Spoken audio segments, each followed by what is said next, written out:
ఇదిగో భగవంతుడిని చూడాలంటే ఏం చెయ్యాలి? ఒకతనికి దేవుణ్ణి చూడాలనే కోరిక కలిగింది. అందరికీ ఉంటుంది దేవుణ్ణి చూడాలనే కోరిక. కానీ దానికి తగిన చర్య, కర్మ, సాధన చేస్తే కదా మనకి లభించేది. మరి కోరిక అయితే అందరికీ ఉంటుంది. దేవుణ్ణి చూడాలని ఉంటుంది, దేవుడి దగ్గరికి వెళ్ళిపోవాలని ఉంటుంది, దేవుళ్ళో కలిసిపోవాలి, మోక్షం రావాలని ఉంటుంది. కానీ అనుకునేది ఒకటి, చేసేది ఒకటి అన్నట్లుగా దానికి తగిన చర్యలు చేస్తే అవి లభిస్తాయి. ఒకటి కోరుకుని దోసకాయ కావాలనుకుని కాకర కింద పెడితే కాకరకాయ వస్తుంది, కానీ దోసకాయ రాదు కదా.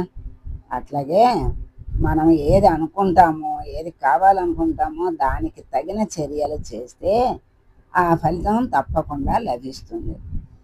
మరి అట్లా చూడాలని కోరిక కలిగింది ఒక అతనికి. ఎన్నో తీర్థయాత్రలు చేశాడు, ఎన్నో పురాణాలు గ్రంథాలు చదివాడు, కానీ అవి ఏమీ అతనికి తృప్తి ఇవ్వల.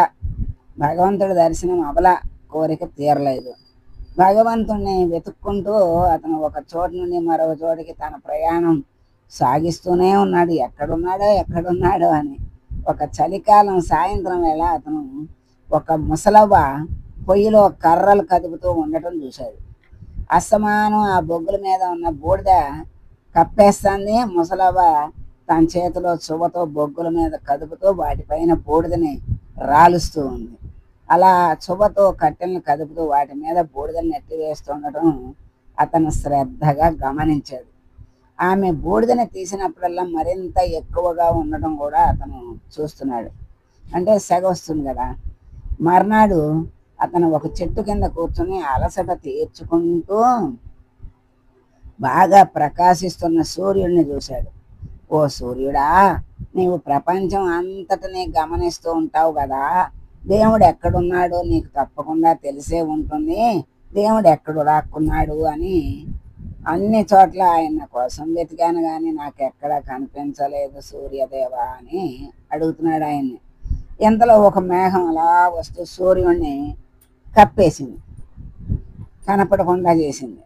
కొంతసేపటి తర్వాత మబ్బు దాటిపోయింది. సూర్యుడు మళ్ళీ మరింత కాంతివంతంగా ప్రకాశవంతంగా వెలుగుతూ కనిపించాడు. ఆ మనిషిని నిట్టూరుస్తూ ఎప్పటికైనా నేను దేవుణ్ణి చూడగలనా అని అనుకుంటున్నాడు, అడుగుతున్నాడు. నాచుతో పూర్తిగా నిండి ఉన్న ఒక చెరువు పక్కనే అతను నడుస్తూ వెళ్తున్నాడు. కొంతమంది గ్రామస్తులు ఆ చెరువులో నాచుని తొలగిస్తూ ఉన్నారు.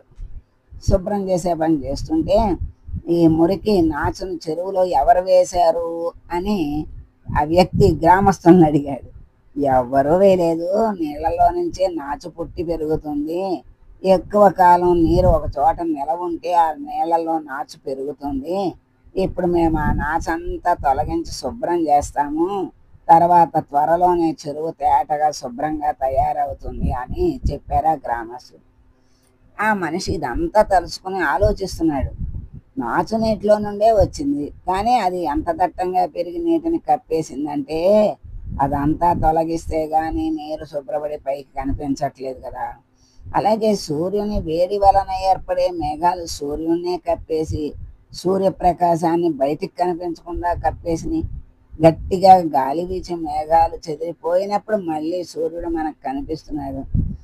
అదేవిధంగా నిప్పు నుండే బూడిద పుట్టింది, కానీ ఆ బూడిదే నిప్పును కప్పేస్తోంది, ఇంచుమించు ఆరిపోయేలాగా చేస్తోంది. బూడిదని తొలగిస్తే మళ్ళీ నిప్పు రాజుకుని మంట కనిపిస్తుంది.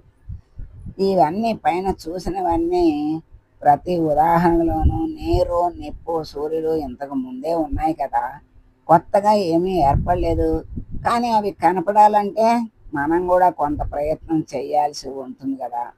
స్పష్టంగా చూడటానికి అతను ప్రయత్నం చేసినప్పుడు అతనికి సత్యం బోధపడింది. ఇప్పుడు అర్థమైంది. ప్రపంచం అనే దుప్పటిని కప్పుకోవటం వల్ల మనిషి తాను ఎక్కడ నుండి వచ్చాడో మర్చిపోతున్నాడు. ప్రపంచం అనే దుప్పటిని పక్కకి తొలగించి హృదయంలోకి తొంగి చూస్తే భగవంతుణ్ణి చూడగలుగుతాము. అది అది ఇప్పుడు ఆయనకి అర్థమైంది. ఇవన్నీ చూసి ఆలోచించి ఇప్పుడు విచారణ చేసుకుంటే అర్థమైంది. అందుకని మనం కూడా ఈ ప్రపంచం అనే దుప్పటిని కప్పుకున్నాం గనక లోపల ఉన్న పరమాత్మ మనకి కనపట్టలేదు.